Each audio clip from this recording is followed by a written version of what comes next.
ठीक है, सो हम लोग कंटिन्यू कर रहे हैं यहाँ से। लाइक में ये क्वेश्चन था अब 100 न्यूटन का, और ये तो मैं आपको सिर्फ ये समझा रहा हूँ कि आप जैसा भी पुली यूज करोगे ना, किसी भी तरीके का पुली यूज करो। एक चलिए एक और एग्जांपल लेके देखते हैं, वन मोर एग्जांपल, आपको और क्लियर करते हैं। तो फिर से हमने मान लिया एक पुली का एग्जांपल लिया, और अब की बार हम क्या करेंगे ना, हम इसको मान लो हम लोग पुल करेंगे। तो मैंने अभी आपको दिखाया वर्टिकल वाला पुल और हॉरिजॉन्टल वाला पुल, इस तरीके से मैंने आपको दिखाया। अभी आप लोगों ने एक डाउट पूछा, तो उस डाउट को लेकर के मैं इस क्वेरी को रिजॉल्व करना चाहता हूँ कि मान लो इस तरीके से अरेंजमेंट है पीछे वाले क्वेश्चन में, और आपका जो डाउट है कि अगर बॉक्स बहुत ज़्यादा हैवी होगा तो क्या होगा। चलिए तो देखते हैं क्या होगा यार। ठीक है, मान लो यहाँ पर फ्लोर है, फ्लोर के ऊपर वो पर्सन खड़ा हो जाएगा, एंड देन हम इसको डायग्राम को कुछ ऐसे देखेंगे। तो हमने मान लिया कि यहाँ पर वो पर्सन है, ठीक, ये पर्सन इसको अपनी तरफ पुल करेगा, और ये बॉक्स आपने कहा बहुत ज़्यादा हैवी है, राइट। तो मान लेते हैं भाई ठीक है, 100 किलोग्राम का बॉक्स है या 50 किलोग्राम का बॉक्स है। तो इसका एक सीधा सिंपल सा लॉजिक है। अगर आप चाहते हो कि ये 50 किलोग्राम बॉडी ऊपर जाए, तो आपको ना लड़ाई करनी पड़ेगी। लड़ाई किससे करनी पड़ेगी? आपको जो ग्रेविटी का पुल है, पुल ऑफ ग्रेविटी, उससे लड़ना होगा और उसको ओवरकम करना होगा। पुल ऑफ अर्थ ग्रेविटी को, which is 50 multiplied by g which is 10, so 500 newton. That means आपको यहाँ पर फोर्स इससे ज्यादा लगानी पड़ेगी। सो सपोज करो जो पुल है, मैं मान लूं कि आपका पुल एफ है। अब पहला क्वेश्चन, अगर आपका एफ की वैल्यू 300 न्यूटन है, क्या रिजल्ट होगा? If your F is 300 newton, what will happen? बताएंगे। आपका फोर्स अगर 300 न्यूटन का है, you pull by the 300 newton, where as gravity is pulling by 500 newton, क्या रिजल्ट होगा इस केस में? क्या ये ब्लॉक ऊपर आएगा? क्या ये जो बॉक्स है इसको आप ऊपर ला पाओगे? इसको इससे देखा करो ना, इसको ऐसे देखा करो कि नीचे से ऊपर किसी बॉक्स को लाने में क्या 2 साल का बच्चा उसको खींच पाएगा? क्या एक 2 साल का बच्चा जो है वो एक बाल्टी को ऊपर खींच सकता है? एक बकेट लो, बकेट में पानी भर दो, और आप वो 2 साल के बच्चे से कहो कि चलो इसको ऊपर खींचो, वो नहीं खींच पाएगा, क्योंकि उसकी बॉडी के अंदर इतनी स्ट्रेंथ ही नहीं होती। तो बॉडी की स्ट्रेंथ मैटर करती है, आपकी आपकी बॉडी कितनी स्ट्रांग है ये मैटर करती है। हो सकता है कि your pulling force is incapable, insufficient. In fact इस केस में क्या होगा जानते हो? इस केस में क्या होगा? बॉक्स तो ऊपर नहीं आएगा, बॉक्स ऊपर नहीं आएगा। इनफैक्ट बॉक्स कहाँ चला जाएगा? Box will go down. और आप कहाँ चले जाओगे? आप कहाँ आ जाओगे? जो खींच रहा है, अगर उसने उस रस्सी को पकड़ रखा है, जो पर्सन है अगर उसने स्ट्रिंग को पकड़ रखा है, तो आप कहाँ चले जाओगे? अगर वो बॉक्स नीचे गिरेगा तो आप राइट साइड गिरोगे, यानी आप डिसबैलेंस हो जाओगे। जो खींचने वाला है वो डिसबैलेंस हो जाएगा। और ऐसे पुराने टाइम पर ना काफी ऐसे एक्सीडेंट हुए हैं, जब लोग किसी वेल के पास गए, मतलब कुएं से पानी निकालने गए। कुआं आपने देखा होगा, वेल्स जो विलेजेस में होते हैं, है ना, विलेजेस में आपने पता नहीं देखा है, वीडियो देखी है या रियल में देखा होगा, काफी डीप वेल होती है जो, जिसमें पानी भरा होता है, जहां से हम लोग निकालते हैं बाल्टी डाल करके पुली की हेल्प से। ठीक है, तो मुझे नहीं पता आप लोगों में से किसी ने कभी देखा है या नहीं देखा है। उसमें कई बार ऐसे एक्सीडेंट हो चुके हैं कि जो बाल्टी खींचने वाला है वही नीचे गिर गया। बाल्टी तो ऊपर नहीं आई, बट वो नीचे गिर गया। ठीक है, तो ये डिपेंड करता है कि आपको उससे ज्यादा पुलिंग फोर्स लगाना पड़ेगा। हाँ जी आयुषी, अर्नव। ठीक है। No, once length of string does not matter, only thing matter, मतलब F equal to 300, box goes down. Secondly, what will happen if your force F is exactly 500 Newton? What will happen if you pull the force, if you pull by 500 Newton, and gravity is also pulling 500 Newton? तो आपके और gravity के बीच में match tie हो गया। आपके और gravity के बीच में एक टाई हो गया, बैलेंस हो गया सब कुछ। आपका स्कोर और ग्रेविटी का स्कोर बराबर हो गया, एक टाई हो गया है, balance, everything is balanced. In this case nothing will happen, which means box will remain at rest. And if you are winner, you are winner, you apply more force, you apply force more than 500 newton, so you will win against gravity and box will go up. ये पूरा concept है, आप इसको समझ लो, right? ये पूरा concept clear हो गया ना आपको? यही कंसेप्ट है पुली वाला, ठीक है? ठीक है, कंसेप्ट सिंपल सा कंसेप्ट है, आराम से समझ सकते हो आप इसको, पुली वाले कंसेप्ट को। ओके, नाउ हाँ, इसके बाद सुनना क्या होता है, ये तो हमारा कंसेप्ट हो गया, इसमें तो हम लोग खींच रहे हैं, लाइक हम लोग पुल कर रहे हैं उसको।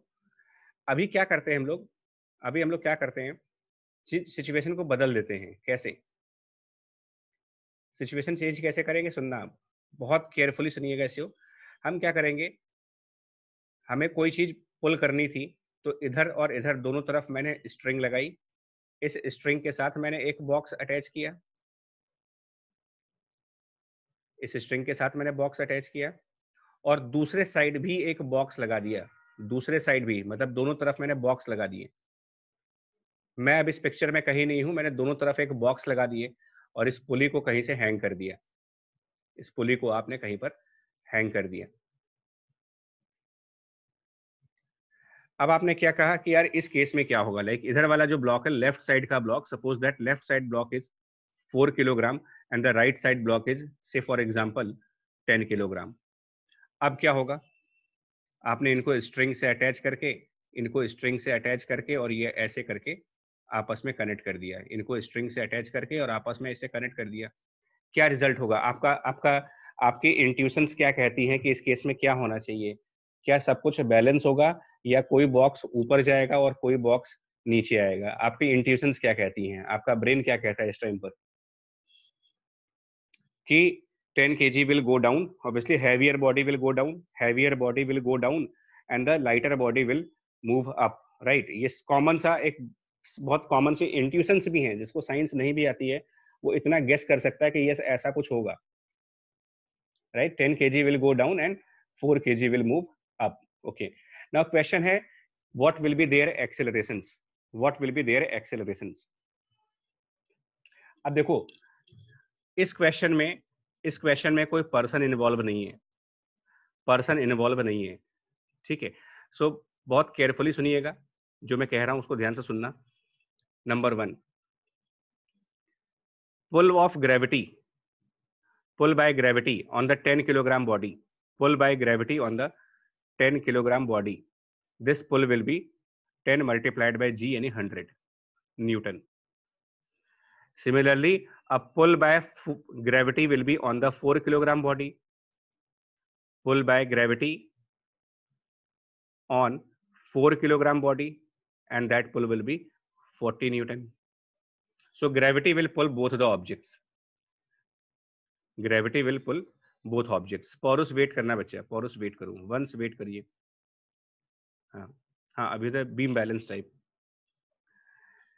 हम लोगों ने एक और बात आपसे कही थी, काफी पहले आपसे मैंने एक बात कही थी कि जस्ट आप एक स्टेटमेंट ध्यान रखना कि जो स्ट्रिंग है इज अ पुलर। आपसे मैंने कहा था इसको ध्यान रखना, स्ट्रिंग इज अ पुलर, खींचता है वो। तो जो 10 kg बॉडी वाली स्ट्रिंग है, स्ट्रिंग जो 10 kg बॉडी के साथ है स्ट्रिंग, ये पुलर है, खींचेगा ये, इट इज अ पुलर। तो ये क्या करेगा, ये 10 kg बॉडी को अपवर्ड पुल करेगा, है ना? ये क्या करेगा, 10 kg बॉडी को अपवर्ड पुल करेगा। String is a puller, always remember this line. So this string will pull the 10 kg object in the upward direction, and which we denote is capital T. इसी को आप capital T कहते हो। String जो pull करता है उसी को आप टेंशन फोर्स का नाम देते हो। Pull by the string called as tension force. Pull by the string called as tension force. SSK और अंकित वेट करना होगा आपको। Similarly, on the left side, the string which is attached to the 4 kilogram body, that string is also a puller. So that string will pull the 4 kilogram body, and the string will pull this 4 kilogram body in upward direction. Again, I will call it capital T. which is tension force. Now, in ideal conditions, ध्यान से सुनना इसको, the string which is attached to the 4 kilogram body and the string which is attached to the 10 kilogram body, they are not different strings, they are basically same string. String is like, though string is moving like this, the string start from the 4 kilogram body, the same string goes over the pulley and the same string comes down the pulley. ये है पूरा, एक ही string है, वो string 4 kilogram body से ऊपर की तरफ जाएगी, देन पुली के ऊपर से होते हुए and then towards 10 kilogram body आएगी. तो since we have same string on both side, that is the reason we are using same value of t on both side. अगर कहीं पर हमारे पास अलग अलग स्ट्रिंग होगी तो हम एक को T1 दिखाएंगे और एक को T2 दिखाएंगे, but in this example we have only one string. Same string is attached to the 4 kilogram body and the same string with the 10 kilogram body, so same string will pull both objects. और जब एक ही string दोनों को पुल करेगा तो उसकी strength यानी कि पुलिंग फोर्स यानी कि टेंशन फोर्स आप दोनों तरफ बराबर दिखाओगे. ठीक है, इसके बाद आइए, इसके बाद हम लोगों ने साफ साफ कहा है कि this 10 kg body is moving down, it is moving down. So if this 10 kilogram body is moving down, it is very obvious that the forces are unbalanced. Forces are not balanced, they are unbalanced, and that is the reason 10 kilogram body goes down. Now you have to tell me which force is bigger, the pull by gravity, that is 100 Newton, or the pull by the string which is denoted by capital T. Which force is larger for 10 kilogram body, knowing that it is going downward, knowing that 10 kilogram body is going downward. Now you have to tell me which force is bigger, pull by gravity, right? All of you, pull by the gravity, right?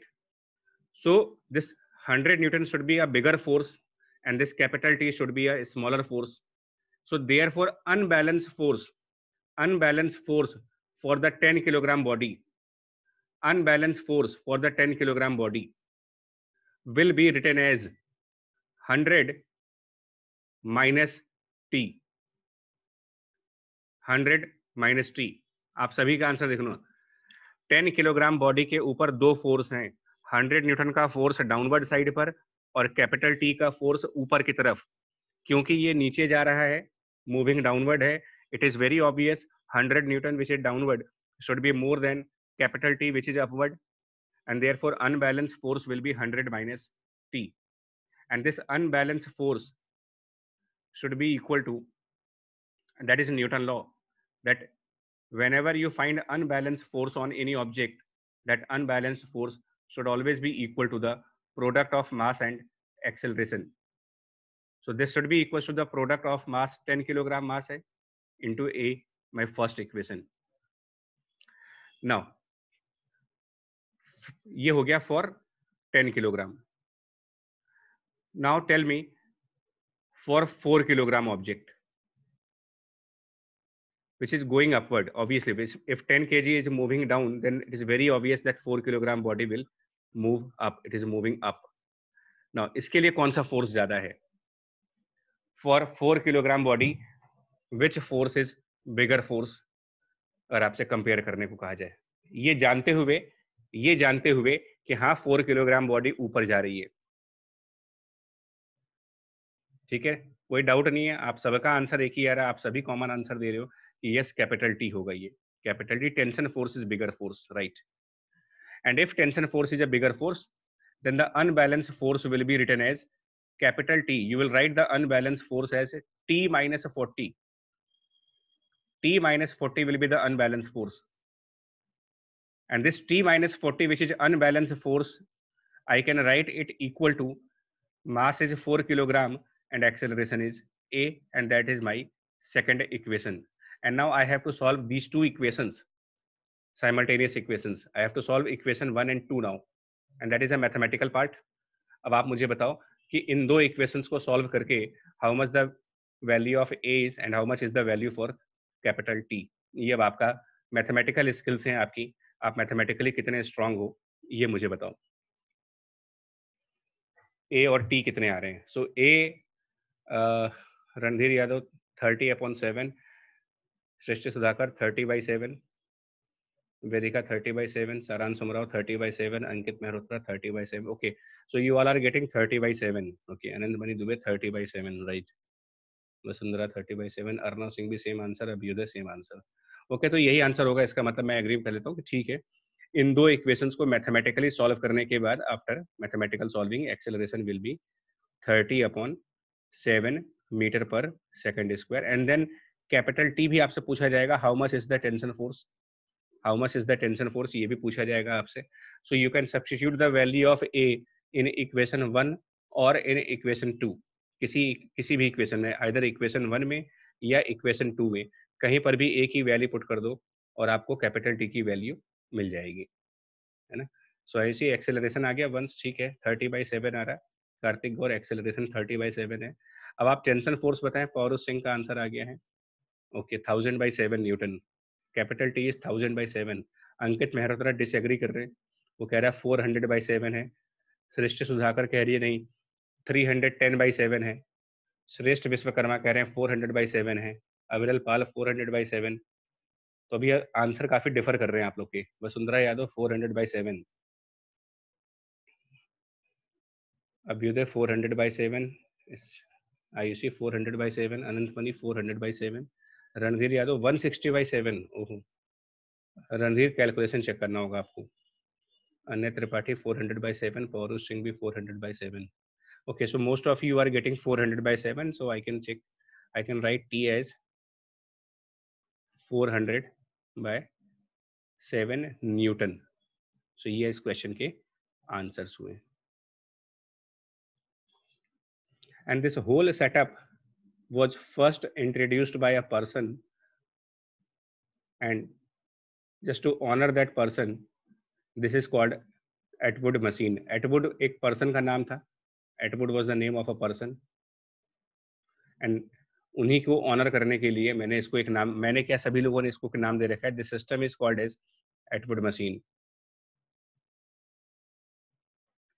ठीक है, तो Atwood मतलब जो है वो English का word नहीं है. एटवुड उस पर्सन का टाइटल था, एक्चुअली उसका नाम था. तो एटवुड मशीन के हिसाब से इसको एक नाम दिया गया. This whole setup is called. इसमें दो चीजें हमको निकालने को दी गई हैं, एक्सेलरेशन और टाइम. दो चीजें. बोलो कार्तिक.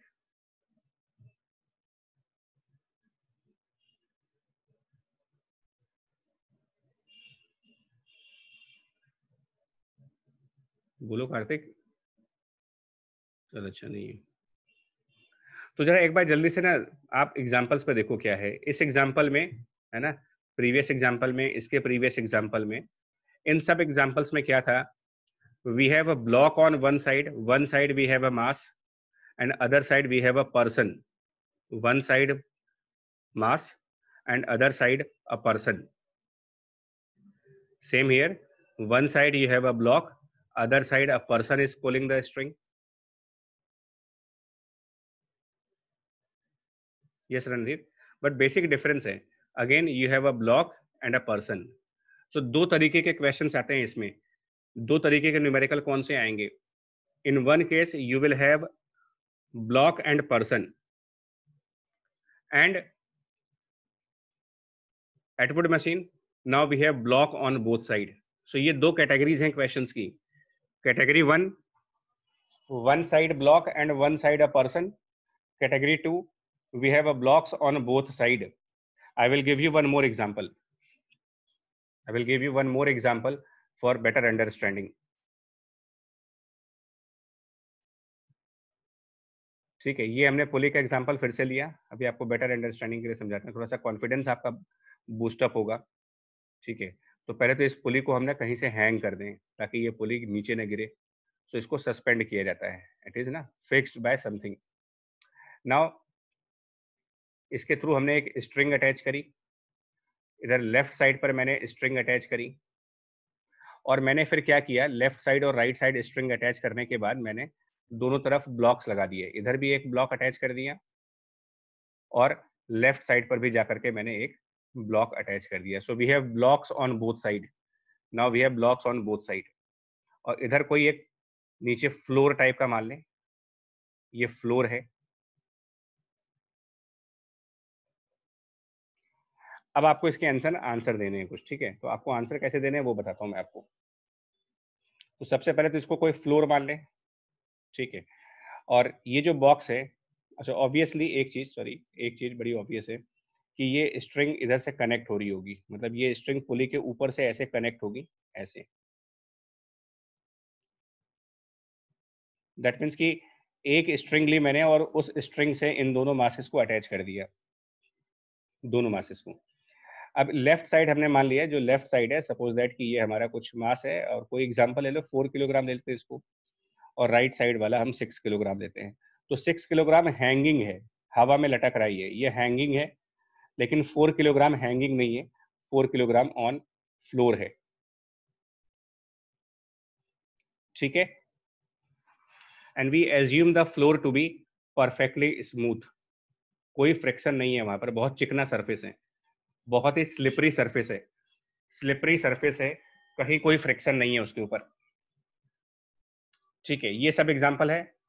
अब आपको पूछा जाएगा find acceleration number 1 and tension force number 2। अब आप सुनेंगे चुपचाप, अभी चुपचाप सुनना है आपको। Number 1, gravity. Number 1, gravity. Gravity की वजह से 6 kilogram body will be pulled in the downward direction. Also, this 4 kilogram body will be pulled in the downward direction.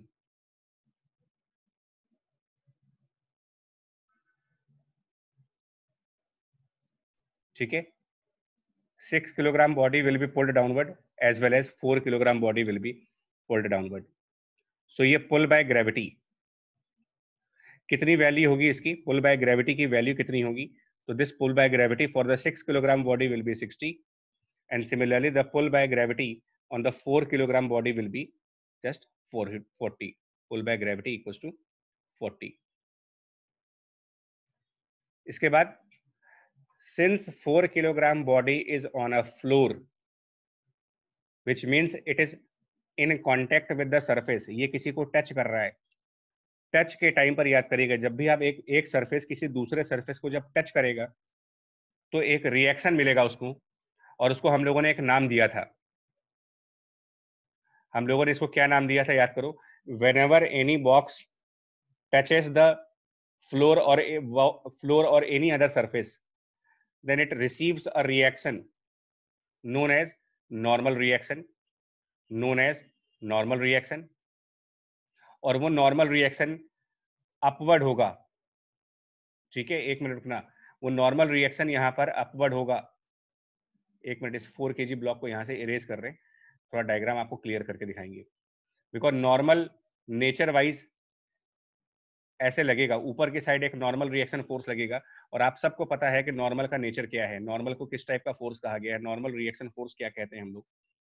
तो ये पुश होता है bye the surface, a push by surface known as normal, capital N, push by the surface is normal. Since 6 kilogram body is hanging, so it is not in contact with anyone, it is not in contact with any surface, so no normal on this side, because normal वहां पे होना चाहिए जहां पर आप किसी को touch करेंगे। हवा में है, हैंगिंग बॉडी है, वो किसी को टच नहीं कर सकती। Yes Abhyuday. And then string string puller होता है, string is a puller. So ये जो स्ट्रिंग आप यहां पर देख रहे हो और ये जो स्ट्रिंग आप यहां देख रहे हो, they are pullers, they are pullers, which means they will pull the objects, they will pull my object. So the right side string will pull this 6 kilogram body in the upward direction, and this string will pull the 4 kilogram body on the right side direction, a pull by the string. So यहाँ पर pull by string कह सकते हो, this is the pull by string, इसको हम capital T से denote करेंगे, and similarly this is also pull by the string denoted by capital T. और दोनों में सेम T क्यों लगा रहे हो? जो दोनों तरफ एक ही T यूज करने का रीजन है because they are connected by the same string, so same pulling force will be on both the blocks. ये कंप्लीट हो गया, this is free body diagram portion. इतना पार्ट जब आप कंप्लीट कर लेंगे, इतना पार्ट आपने कंप्लीट कर दिया, अब इसके बाद सुनना, बिकॉज फ्लोर के ऊपर फ्रिक्शन नहीं है, स्मूथ है, रफनेस नहीं है, तो वो ब्लॉक स्लिप करेगा, 4 किलोग्राम बॉडी स्लिप कर जाएगी, 4 किलोग्राम बॉडी स्लिप करेगी। किधर की तरफ स्लिप करेगी? आपका ब्रेन क्या कहता है, आपकी इंट्यूशंस क्या कहती हैं कि 4 किलोग्राम बॉडी फ्लोर, उस फ्लोर पे राइट साइड स्लिप करेगा या फिर लेफ्ट साइड स्लिप करेगा, या फिर यूं कह लो कि ये जो 6 किलोग्राम बॉडी हैंग कर रही है ये डाउनवर्ड आएगी या फिर अपवर्ड जाएगी? राइट आएगा ना, सभी लोग को लग रहा है राइट साइड करेगा वो, obviously because string is pulling that body. String देखो, string is pulling this object right side, so if a string pulls the object to the right side, this 4 kilogram body will go to the right side and this 6 kilogram body will move downward, 6 kilogram body will move downward.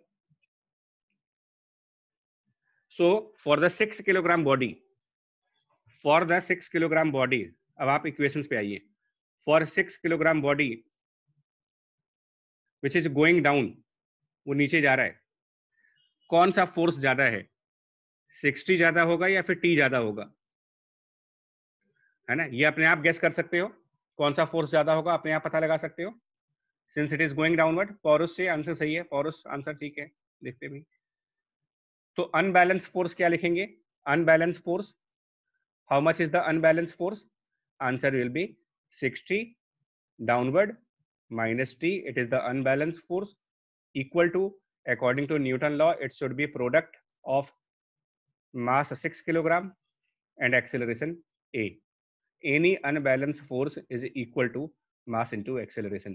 ये मेरी पहली equation आ गई। What about that 4 kilogram object? What about the 4 kilogram object which is moving to the right side, which is going to the right side? हम लोगों ने पहले भी एक चीज समझा था, देखो हम लोगों ने पहले एक स्टेटमेंट समझा था कि जो ये सरफेस जो पुश करता है, surface is pushing the object in upward direction and gravity is pulling the object in downward direction. So this push by the surface denoted by normal and the pull by gravity 40, these two will balance each other. These two will balance each other. Repeat कर रहा हूं मैं, रणधीर ध्यान से सुनना, यहां पर गलती होती है। वंश आपका इक्वेशन सही है, वंश की इक्वेशन ठीक है, रणधीर ध्यान से सुनो, पौरुष ठीक है इक्वेशन, सारांश भी ठीक है, हाँ आप लोग की इक्वेशन सही है, वेदिका ठीक है, श्रेष्ठ विश्वकर्मा, अर्नव सिंह हाँ ठीक है, कार्तिक गौर बिल्कुल सही है, अभ्युदय सही है, रणधीर ने गलती की है कुछ, वो सही समझ गया अपनी गलती, आयुषी गुप्ता सही है, अन्य त्रिपाठी परफेक्ट, बहुत बढ़िया बच्चा। आप लोगों ने आज वो क्वेश्चंस कर लिए हैं जो क्लास 11th के स्टूडेंट्स करते हैं, और आपने वो क्वेश्चंस करना, अगर आप वाकई समझ गए हो तो आप लोग अप्रिसिएबल हो, मतलब सैल्यूट करने वाले हो, आप लोग को वाकई सैल्यूट किया जाएगा अगर आप समझ गए हो तो। सुनना, तो मैं क्या कह रहा हूं, pull by the gravity 40 downward, push by the surface normal, upward, ये बैलेंस हो गए, ये बैलेंस हो गए, समझे? ये जो नॉर्मल है और एक 40 है, ये बैलेंस है, मतलब ये नॉर्मल और ये 40, इनको मैं इधर लिख दे रहा हूँ, इधर की तरफ, ये और इधर से जो n देख रहे हो आप, ये तो बैलेंस हो गए। तो अनबैलेंस क्या हुआ फिर? अगर ये दोनों बैलेंस हो गए तो सिर्फ t बच रहा है आपके पास, सिर्फ t बचा, only this t, and only t is unbalance. So Newton law कहता है कि अनबैलेंस फोर्स जो कि सिर्फ t है, उसको आप मास इंटू एक्सेलरेशन करोगे, यानी कि 4 इंटू ए रखोगे, and that will be your second equation. अब आप इसको कैलकुलेट करके बताओ क्या आंसर आता है। जस्ट कैलकुलेट करो और बताओ कि इसमें से ए कितना आता है और टी कितना आ रहा है इसके हिसाब से। So acceleration will be 6 metre per second square and tension will be 24 newton. A equal to 6 and T equal to 24, right. आप सबके आंसर सही हो, काफी लोगों ने पहले ही आंसर दे दिए थे, रियली बहुत अच्छा है। सो जो आंसर आएगा इस क्वेश्चन के हिसाब से, उसके हिसाब से एक्सेलरेशन की value 6 metre per second square होगी एंड टेंशन फोर्स की वैल्यू 24 न्यूटन होगी। ये इसका आंसर है, इस क्वेश्चन का आंसर है।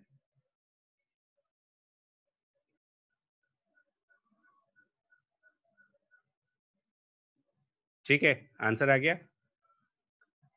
समझ गए आप? इस तरीके से आप पुली और ब्लॉक वाले क्वेश्चंस को हैंडल करोगे, या फिर पुली, ब्लॉक और पर्सन, दो कैटेगरीज हैं, वन पुली, ब्लॉक, पर्सन, दूसरी category pulley and blocks on both side, pulley and blocks on both side.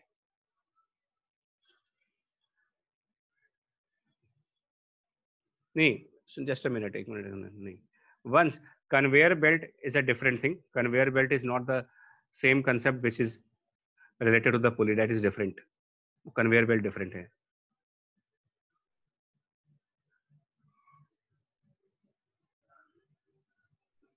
Shrestha Vishwakarma, that's what I told you, that it is a difficult to pull water from well directly, just because when you pull your arms on the, when you pull the arms on upper side, you pull your arms to the upper side, ऊपर की तरफ लाओ अपने arms को, so you will feel pressure in your arms, that's यही answer है इसका, यही मैं समझा रहा था आपको। आप एक्सरसाइजेस करो डंबल वाली, तो जो वेट होता है, वेट लेने के बाद हम दोनों हाथों को ऊपर की तरफ लाते हैं, तो हमारे एल्बो और शोल्डर के बीच में जो जो पोर्शन है आर्म का ना, वहां पर आपकी मसल्स बनती हैं, बाइसेप्स बनती हैं, आर्म को ऊपर लाने में उसमें प्रेशर फील होता है। यही आंसर है कि डायरेक्टली डायरेक्टली अगर आप किसी चीज को खींचोगे तो आपको अपने हाथों में थोड़ा सा दर्द होगा, प्रेशर फील होगा, और उसी कंफर्ट के लिए पूरी बनाई गई है, उसी कंफर्ट के लिए पुली बनाई गई है। श्रेष्ठ, क्लियर हुआ डाउट आपका?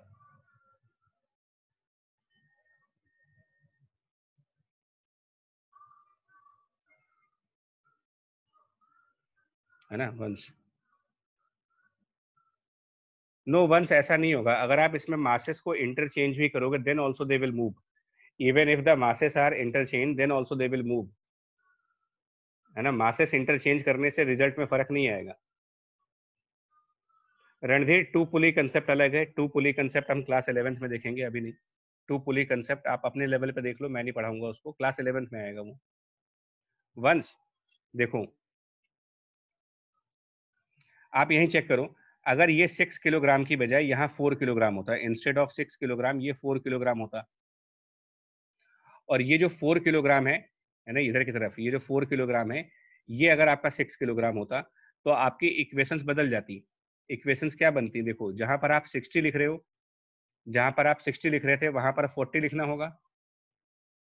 राइट साइड पर जहां पर 6 इंटू ए लिख रहे थे वहां पर 4 लिखोगे, और सेकंड इक्वेशन में जहां T equal to, second equation में जहां टी इक्वल टू 4a था, वहां टी इक्वल टू 6a होता। अब जरा इनको सॉल्व करके देखो, इनको सॉल्व करके देखो, क्या आपका आंसर अलग आएगा कोई? करके देखो जरा, क्या आपका आंसर अलग आ रहा कोई? ध्यान से करना, एक्सेलरेशन डिफर कर जाएगा, acceleration 6 metre per second square की जगह 4 मीटर पर सेकंड स्क्वायर हो जाएगा, और टेंशन फोर्स बदल जाएगी।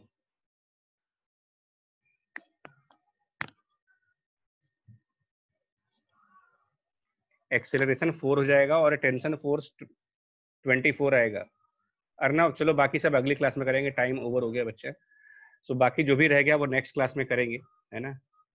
चलिए अभी क्लास ओवर कर रहे हैं, इसको टाइमिंग है। हाँ चलिए, बाय बाय। इसको आप सॉल्व कर लेना। एक्सेलरेशन 4 आएगा, एक्सेलरेशन की वैल्यू 4 आ जाएगी, बट सिस्टम चलेगा।